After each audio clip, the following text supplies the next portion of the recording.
and welcome to an episode of Weekly Hope.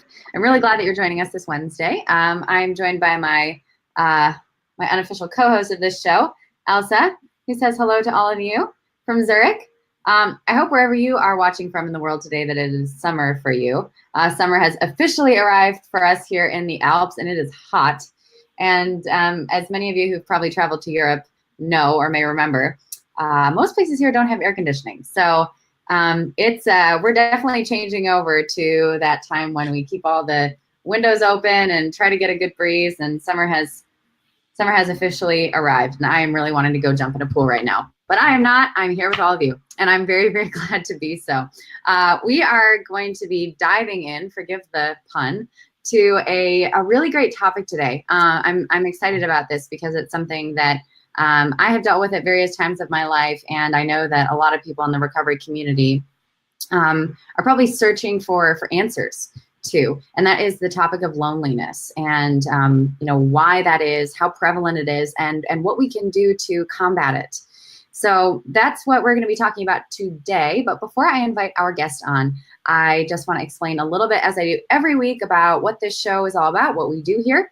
So Weekly Hope, every Wednesday, usually, sometimes we do 2 shows a week, but we are here, and we like to bring on guests from across the spectrum of the mental health field, and primarily eating disorders, but also other recovery genres as well, to talk about different topics. And we've got usually clinicians, experts, other recovery experts, nonprofit leaders, authors, people with their own recovery stories, to come on and share their wisdom and insight with us. But also, you are a big part of this. So one of the reasons why Facebook Live is so great as a medium is that it allows you to be a part of this conversation. So I know we've got people that come and join us every week, and they're always saying hello, and we love that. So just want to say and encourage you to pop in, say hi. We've already got Megan who says hello. Hey, Megan, it's great to see you again.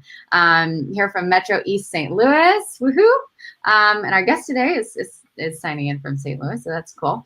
But yeah, feel free to say hello in the comments. Let us know where you're signing in from. And if you have any questions, comments, thoughts throughout the show, please don't be afraid to chime in. This is a super safe space.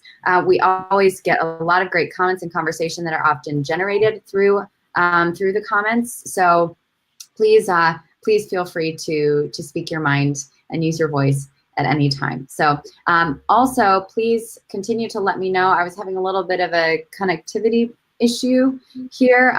So if there's anything that's messing up with the broadcast or a delay or something like that, if you could just be an angel and let me know in the comments, that would be supreme. So without any further ado, we're going to invite on our guest, and I'm going to bring him on the other side of the screen here. There's Travis. Travis Stewart is joining us from St. Louis. You are in St. Louis today, right? St. Louis today, yes. All right, great. Just want to make sure. I know you do travel around and do a lot of speaking and things like that, so just want to make sure we got you in the right location. So before we chat, I'm just going to read you a little bit of Travis's bio so you can get to know where he is coming from. So Travis is the Director of Marketing and Business Development at McCallum Place. He has worked in the field of eating disorders since 2003 in both clinical and marketing roles. He brings a unique blend of clinical expertise and communication skills to his role at McCallum Place and everything that he does. He's passionate about connecting people to resources and experiences that are transformative and healing. He graduated from University of Nebraska in 1991 and began working with the International Ministry of the Navigators, mentoring students. And after 8 years, his desire to better understand how people change and heal led him to obtaining a master's degree in counseling and a Master of Arts in Theological Studies from Covenant Seminary in St. Louis, Missouri, where he now lives with his beautiful family. So he's got an incredibly diverse background and is the perfect person to talk about this topic today. So Travis, thank you for joining me. Yeah, great to be with you. Yeah, so Ian, you've also been a guest on Weekly Hope before, so just want to say thank you too for coming back on and joining us as well. Absolutely. Yeah, it's fun to do. I love doing this stuff. So yeah, cool. So talking about loneliness, how prevalent it is, how it relates to the recovery process, and some tools and wisdom that you can offer our viewers to help combat it. But first of all, you sent me some great talking points today with a lot of really interesting research about the prevalence of loneliness. And you sent this one statistic, it's really interesting. U.S. Department of Health and Human Services says that loneliness and social isolation can be as damaging to health as smoking 15 cigarettes a day. So that's a pretty bold statement. What exactly does that mean? Yeah, I think what they're getting to there is, and there's a lot of research, and there's been a lot of recent articles about loneliness, and so what they're getting at there is that there's all kinds of physical and mental health consequences to loneliness, and so we can dive into some of those right now. So just one example of that is that it was a government medical college in India did a overarching research. So they looked at all of the research on loneliness as it relates to health and mental health and things like that. And they came up with this. I'll read this statement. I won't read the whole thing, but basically they said loneliness can lead to various psychiatric disorders like depression, alcohol abuse, child abuse, sleep problems, personality, Alzheimer's, physical things like diabetes, autoimmune disorders, rheumatoid arthritis, lupus, cardiovascular disease, heart disease, hypertension. I mean, the list just goes on and on and on of all of the different connections they've made that different research has connected loneliness to. So we tend to think of it as just a feeling of sadness and nobody wants to be with me, but the impact is huge from what the research is showing. And so there's been a number of authors. David Brooks has written about it a little bit, I think. Ben Sasse, the senator, has written about it. A lot of people are starting to point out that we have an epidemic in America of loneliness. And a recent survey from Cigna said 54% of Americans, 54%, over half, said that they sometimes or always feel like nobody really knows me, that I'm not really known, which, I know that feeling. But to feel that a lot or all the time, not known, is a connection between mind, body. And so when we feel those things, it all of our health. So I don't know exactly how loneliness and cigarette smoking, it doesn't affect the lungs like cigarettes does body. And so it's certainly, even though I don't think there's been specific research studies, but it certainly must play a role in eating disorders. And so I think we need to think seriously about it. Yeah, absolutely. And the interesting thing is that, you mentioned that the physical health consequences, but I wonder what's the chicken and the egg, because loneliness you also mentioned a study in your notes, which I hope you talk about, the rat study and morphine and the different rats in cages, and I'll let you describe that. Yeah. But that when people are lonely or don't feel connected, that can lead them to coping mechanisms, right? When we experience negative emotions, how do I cope with that? And sometimes we cope with it in a way that's healthy and other times not. And then continually coping in an unhealthy way can lead to some serious damaging consequences. So does loneliness lead to the development of mental health issues, eating disorders being obviously a huge one of them? Or do you start to struggle with an addiction or an eating disorder, and then that draws you into isolation and increased loneliness? I think the answer is yes, both. And I think that question exists with almost every study out there, that studies can usually say there's a connection between these things. It can't always say which one leads to the other, because there's so many factors, So I think the answer is yes. We know that when someone's using behaviors that other people would be resistant to or be concerned about, that then we isolate, right? And so that the isolation then leads to more eating disorder behaviors, and it's just a vicious cycle.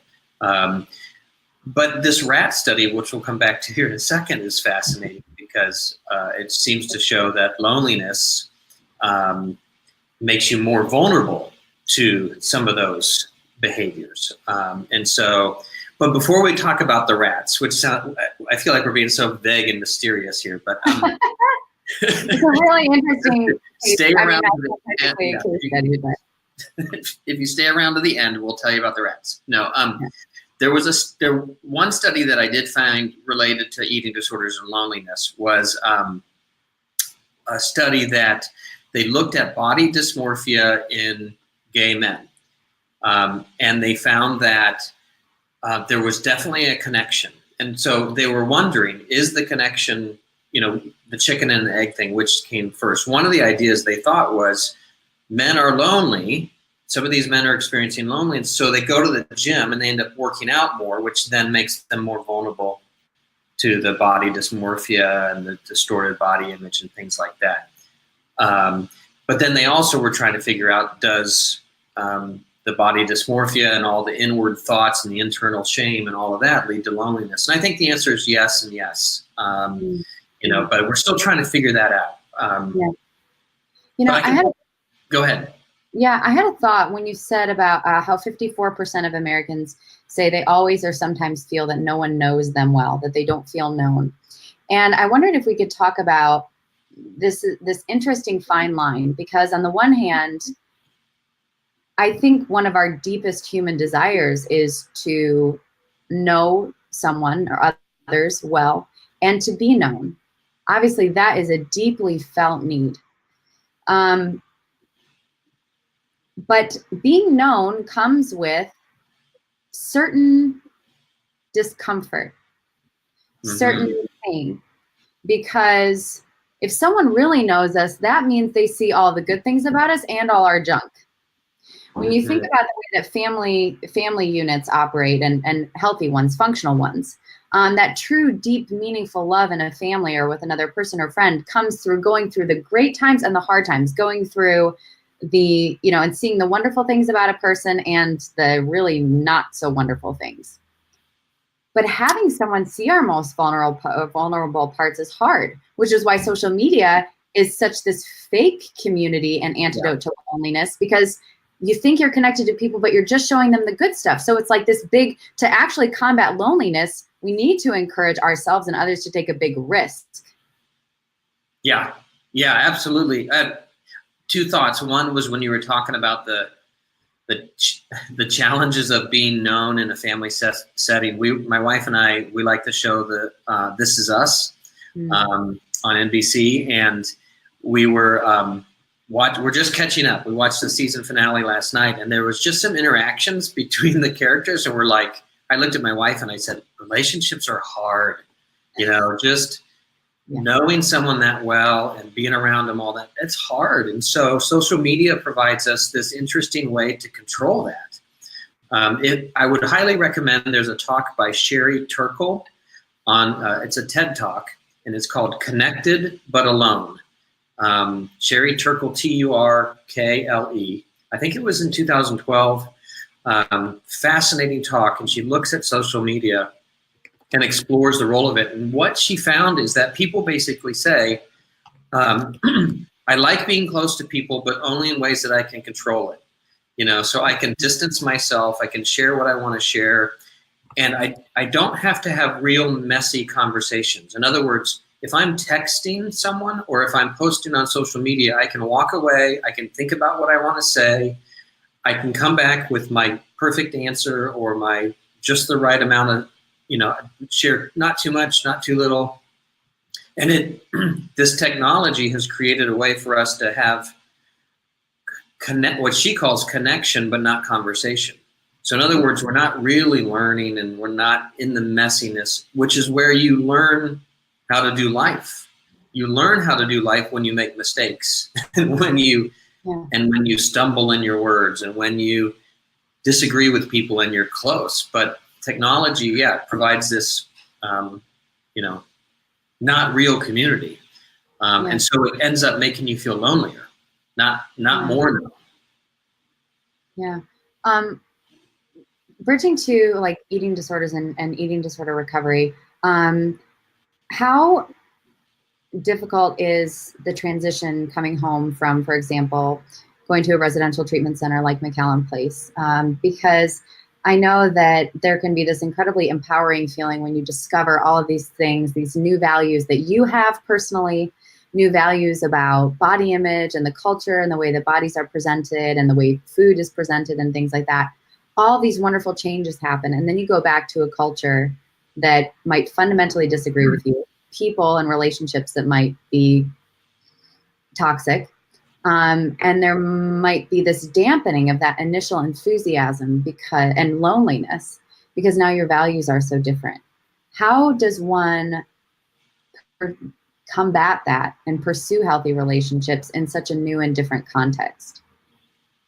Yeah, and that's a great question. And I think one of the best things about treatment is also one of the hard things about leaving treatment, and that is the level of connection that you get in groups and maybe with a therapist or just even outside of formal groups where you're talking with friends and other people in treatment and you're sharing deeply. And so groups, good group therapy is helping you to share deeply, connect with others, feel safe, get feedback. You're basically learning how to do good relationships, right? I mean, good therapy in many ways is simply good relationships. And so you're in this environment where you're getting all of this, you're feeling known, you're feeling connected, you're learning to share yourself, and then you go home and your friends and your family haven't had that same experience. And so then you're like, everything feels shallow. I feel like I'm not known. I don't have shared experiences with people, and it can be really, really difficult. So I think there's some really important, you have to take responsibility at that point to say, I'm going to intentionally pursue community. And it's not going to be the same as at treatment, but I can build community and I can pursue others in ways that will be helpful to me. And we'll come back to that and we'll talk in a minute here. I think there's two types of community, and then I'm going to give one specific way to work on community. I want to talk about the rats though real quick because I don't Yeah. No, do that. This is really yes, this is really cool. And that's bridges to the other question I wanted to ask you. So yeah, give us the rat study. Yeah, so there was a study with rats where there were two studies basically. One was they put a bottle with morphine in it. So, a painkiller, something makes you feel better. And they put a rat in a cage and they let them drink from it as freely as they wanted. And what they found was, rats became addicted to this. They kept going back to it. Well, another guy had a question about that's not really a great study because we don't have a comparison. We need a control group. So he created two groups. He had one rat, and all they had in the cage was the morphine drip that they could go and drink from. Then they created a little rat park, they called it. And so there was toys, there was balls, there was other rats in there that they could interact with. And what they found is that the rats who had other activities and community relied on the morphine 1/5 as much. They used 1/5 as much as the rats who just were in a cage with the morphine. And their conclusion was, if you have community and you have relationships and you have other activities, that your reliance on coping skill, on unhealthy coping mechanisms like alcohol, drugs, eating disorders like that are going to be diminished. Because the way I like this line from an article in the New York Magazine. He says, take away the stimulus of community and the oxytocin, the natural chemical in our body that comes from relationships and physical touch and those kind of things. If we take that away, the artificial substance becomes much more compelling. In other words, when you're alone and when you're not integrated with community and other activities, then you're much more vulnerable to using, things like addictions and eating disorders. And studies at the University of Michigan have looked at that from a different standpoint. They basically say when you have compassionate goals, in other words, when you're engaged with activities with a purpose, that eating disorder symptoms go down. So there's a lot of fascinating research around that. Yeah, and eating disorders thrive in isolation. I mean, absolutely. we all know that. And the eating disorder voice is so, I mean, it keeps you away from, from everything, from social events where there's food, from family situations. Yeah. So eating, it is just the perfect bed of like foundation for an eating disorder to continue to grow. And that's why I just want to totally second and affirm what you said about the importance of intentionally finding community, especially, post-treatment, and even during the process, if you're doing outpatient treatment, that the eating disorder wants to keep you alone, but to really thrive and grow, like healing takes place in relationship and community. Yeah.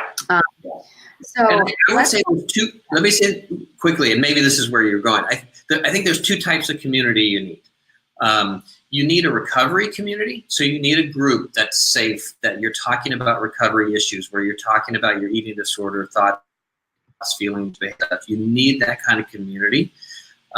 You also need a non-recovery community. And what I don't mean by that, like people who aren't committed to recovery. What I mean is you need to get outside of the eating disorder world. You need to be engaged in community where you're volunteering, where you're a part of a club, where you're, playing games, where you're doing those kinds of things, where you're not thinking about eating disorders all the time. And that kind of community is really powerful. And so I think that's really important. Yeah, absolutely. I just want to get, obviously Denise says hi. Sorry, I missed you guys here and you signed in. Sarah says hello. I'm glad you guys are here. And this is just really cool. Chris writes in and says, recovery is possible, I promise. I've been in recovery since November 2018. Every day is a challenge, but early intervention with anorexia truly saved my life. Chris in London, that's awesome. Thank you so much, Chris, for sharing your story and for being so brave. Keep up the good work, my friend. But actually, that makes me think, because Chris said he's writing from London. And as you know, I lived in New York City for 6-7 years, and I've also lived in Los Angeles, 2 huge metropolitan areas. And there's 8 million people that live in New York City. There's 8 million people that live in Switzerland, if you can imagine that. But even in such a big city, sometimes you can feel very, very, very alone. How is it that we are so, and I know you kind of talked about this with the connected, but alone, sometimes we can feel surrounded by people and yet still completely and utterly alone. Yeah, I think part of that, I think, is the human condition. We ultimately live life alone in the sense that we're in our own heads and we have our own thoughts and feelings and nobody else has those. So part of that is the human condition. And some of that's not like, that doesn't need to be overwhelming in depression. So learning to be alone is a good thing. Learning to be alone with your thoughts and your feelings, to put the phone down, to walk away from the screens, that's helpful. Like learning to be aware of thoughts and feelings is a really helpful thing. I think the other thing, we've kind of talked about social media's role in that, all those things. I guess when I think about building community, there's lots of different ways to do that. You can go and volunteer, you can go and join some groups and things like that. But I was on TED.com the other day looking at TED Talks and you can get a dog. Oh, you can get a dog. And so I love your dog. She helps me not be lonely. It works. Absolutely. Dogs are great. I love your dog's tongue. Oh, well, yeah. Do you know she has no more teeth now? So yeah. We had a dog. Yeah, we had a dog like that. So she has no body image issues. She is who she is, and she doesn't care. She is. I thought, let's give one takeaway today, one really practical takeaway that people can use to think about building community. And one of those that I would say is learn to have good conversations. We don't know how to do conversations very well. That's a huge problem in our culture right now, because conversations can feel so politically divided, and we're worried about offending people or getting into arguments. And But learning to have good conversations is key to building community. Because community can be 2 or 3 people in a good conversation. It doesn't have to be a large group. But I would recommend there's a talk by Celeste Headley. She's a journalist who does interviews. And it's a TED Talk. It's called 10 points to have a good conversation. 10 tips maybe. And I'll just hit a few of them. Because if you can learn to have good conversations, then you will be making big steps towards community. So the first one she said was, don't multitask during the community. And so, or during a conversation, sorry, don't multitask. In other words, be present. Like, we need to put the phones down. We need to put the screens away. We need to not be working on something on our desk. We need to be engaged with the person and with ourselves in the middle of conversation. And this is hard for me. Like, I know, like, my wife and I walk almost every night, and we'll go and we'll walk the dog, and we're talking. And I know that it's interesting, in the TED Talk, she says that our brains can process 500 words a minute, but people generally talk 250 words a minute. And so our brains start to fill in all that extra space. So we have to be intentional about slowing down and listening to what's being said. So being present is her first tip. The second tip that I really liked was, she said, don't pontificate. In other words, she's like, if the point of your conversation is simply to share your opinion and to make a point, she said, go write a blog. Conversations are about learning from each other. It's not about just getting your point across or winning an argument. It's about being able to go in with a willingness to learn from the other person. And we have really been struggling with this in our country right now, of how to have conversation without just trying to make points. So put down your agenda and listen to what other people have to say was a great point, a tip for good conversation. This one I think you're good at, and I know you have some media training and skills, and so like good interviewers, but she said, ask open-ended questions, ask questions that start with, who, what, when, where, why. Don't ask yes, no questions. And I would add to that, ask follow-up questions. Be really curious. If somebody tells you something about, I really enjoyed lunch today, ask a follow-up question. Well, where did you eat lunch? If they say work was hard today, my boss was mean. Well, what do you mean your boss was mean? Ask good follow-up, curious questions. And if I go ahead. Did you? And if I could add to that, I really learned how to have better conversations, especially with people that I didn't necessarily know really well right away. Actually, during my time as Miss America, because I was meeting people that were new every single day. And what I learned was that people love to talk about themselves, so ask questions and then actually listen to their answers. People love to ask them questions about themselves. So I just want to reiterate that, be curious, because people love to talk about themselves, but then also people have an inner reflector and they realize when they're talking about themselves a lot. So then they go, oh, well, what about you? And what about that? And they return the favor as well. Yeah. And people love to converse with people who ask them good questions and listen well. So if you don't know what to say, well, don't worry about saying anything. Think about what to ask, how to be curious. And then when we want to be cared for, often by doing that, we invite the other person to ask more questions that will help them get to know us better as well. Yeah, absolutely. Yeah, she said something about don't listen to reply, listen to learn. And so we need to put down our agendas if we want to learn good conversation. And so I thought that was really helpful. And in this the last one is kind of a follow up on something you just said, that everybody has something to offer. She said everybody's an expert on something. So, treat each person with dignity and pursue their expertise, so to speak. Find out what makes them tick. And you do that by asking good questions. You do that by being brief, by not rattling on, by learning to stop talking, right? Yeah. And one of the best, when I was a college student, I was a broadcasting major for one semester, and I got to interview the athletic director at the university.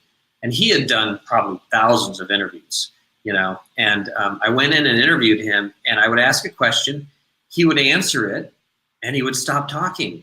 It was amazing. It was like, as far as a journalistic perspective, like I was going to have to edit it. I didn't have to edit anything because he answered the question and he stopped talking. It was fantastic. And I think we need to learn to do that. As you say, I think we need to learn to do that. And then I'm going to stop talking. Yeah. Megan has a really great question, and I'm going to get to it, Megan, if you're still with us in just a second. But I love that. And I also think that it's important too, as we're talking about this in the context of recovery. It kind of ties in these conversation tips, tie in really nicely with your encouragement for people to get outside of just their recovery community and their safe place, but also to the non-recovery community. Because, and I just want to reiterate and affirm from my own experience that getting involved in things bigger than just my eating disorder recovery and dreaming bigger than that, going after other things and bigger things and meeting new people and all of that stretched me so much outside of my comfort zone in a social way. Mm-hmm. that also at the same time helped me get outside my comfort zone in recovery. And so all of these little ways that we push ourselves outside of what feels scary are things that help build our character and build our strength in the recovery process. Yeah. Megan, I want to get your question in here. It kind of goes back to when we were talking about that transition out of treatment. Megan asks, when your community group changes in recovery, how do you allow yourself to become who you are apart from the eating disorder and start living in that truth? Oh, that's a good question. When your community group changes in recovery, how do you allow yourself to become who you are? I'm not sure if this is exactly what Megan's asking. I think one of the things that community does for us is it helps us learn about who we are, right? We learn about ourselves through others, through community. We learn about our likes and our dislikes. That's how we grow as kids. We learn about those things. I think as you get involved in community outside of recovery things, and even inside of recovery things, being open to feedback, paying attention to what you like and don't like, those are all really part of you becoming who you are and living in those truths, as she said. Yesterday, so I have some ideas. I love to brainstorm and stuff like that. Yesterday, I met with a group of people to bounce these ideas off of because there's some big ideas and I'm not sure what to do with them. And I had three friends were able to join me.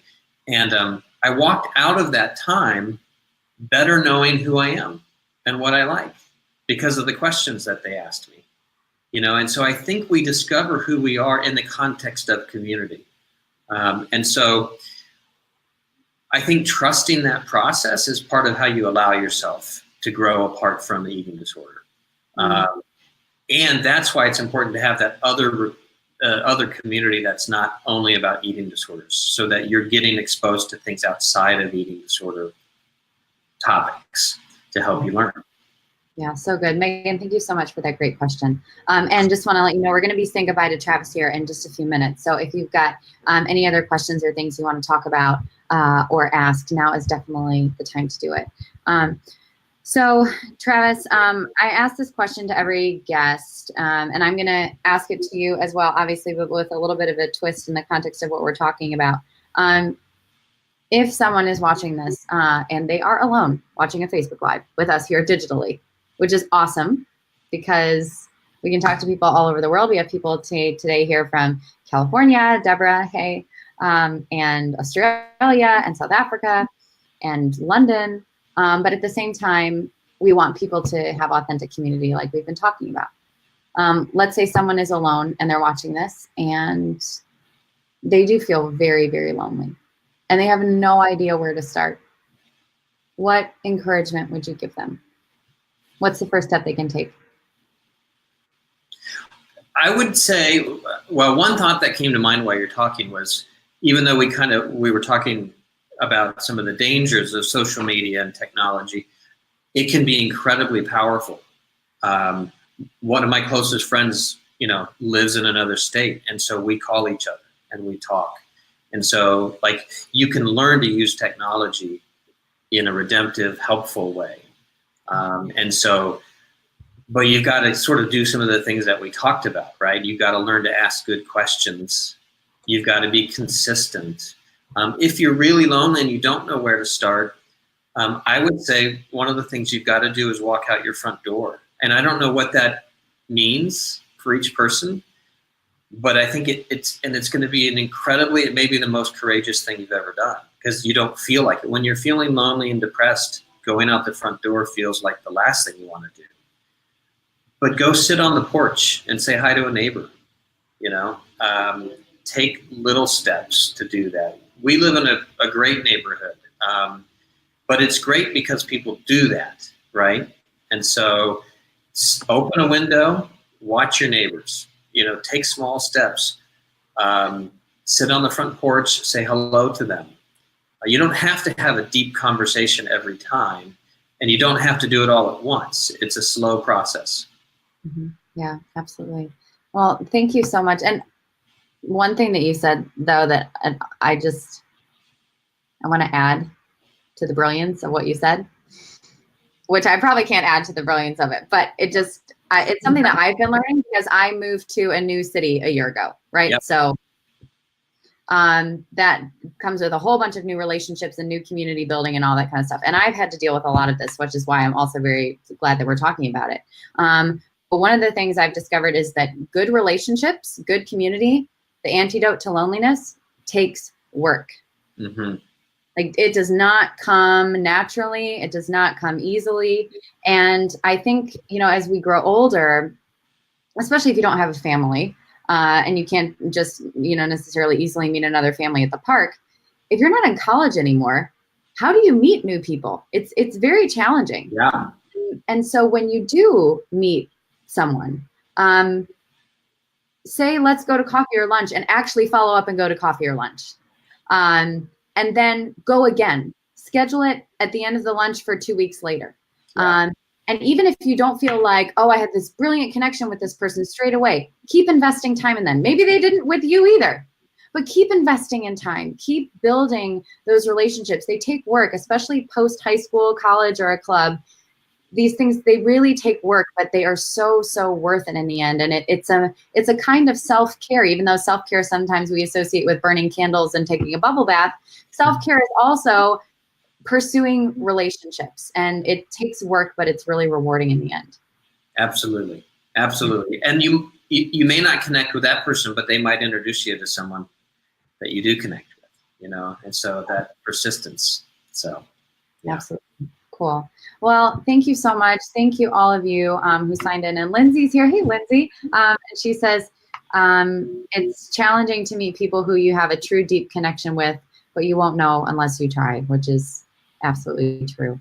So, Travis, thank you so much for tackling this with us. Thanks for all the great work you did on finding those good studies for us, in particular the rat story. We'll have to have you on in another couple months, and you can share with us another great rat study. But as we all know, psychology is full of rat studies. So if any of you are studying that or pursuing this as a career option in the eating disorder world, or psychology or counseling, you'll have plenty more of that to read in your future. So, Becca says someday is not a date on the calendar. I love that. That's great. I love it. That is good. Very good. All right, cool. Well, Travis, thank you for joining us. So appreciate it. So as soon as I say goodbye to everyone here, I'll pop up and say goodbye to you. So stay there. Stay with us. Thanks. All right, guys. Thank you all so much. This is I hope this is encouraging to you. I know it was encouraging to me because I have felt very lonely in various periods of my life for a wide variety of different reasons. Sometimes I was surrounded by friends and family, and sometimes I was really alone. But I just know this is such a human experience. So even if you are feeling lonely, know that you are not alone in your loneliness. Many, many, many people experience this, but the fact is that, like so many other things, even in the recovery process, it takes work, but there is an antidote, there is a solution, and it's other human beings. Or find yourself a dog or a hamster or a cat, whatever floats your boat. But I hope that this was wonderful for you. Please, in the theme and context of today, if this was meaningful to you, share it with someone. Share it with your community so that they can be encouraged as well. And of course, want to let you know that if at any time you need resources on your recovery journey, please visit us here on our Facebook page at Eating Disorder Hope or our website. And we have tons of great articles on the site, many of them written by Travis. Has written several articles for Eating Disorder Hope. Other experts and clinicians from McAllen Place have as well. So feel free to check that out if you are in a lonely place and you need some connection. There's tons of articles there, as well as links to other other episodes of Weekly Hope. And this is a community. So join us next week. We'll be here next Wednesday at 12 p.m. Eastern again for another episode. So if this is something that's helpful and builds community for you, then we are just even more glad to have you. So Elsa and I say cheers. Hope wherever you are in the world that you're having a beautiful, blessed, I can't see you all over Elsa's hair. I hope you're having a beautiful, blessed day. And we will see you same time, same place next week. All right, ciao.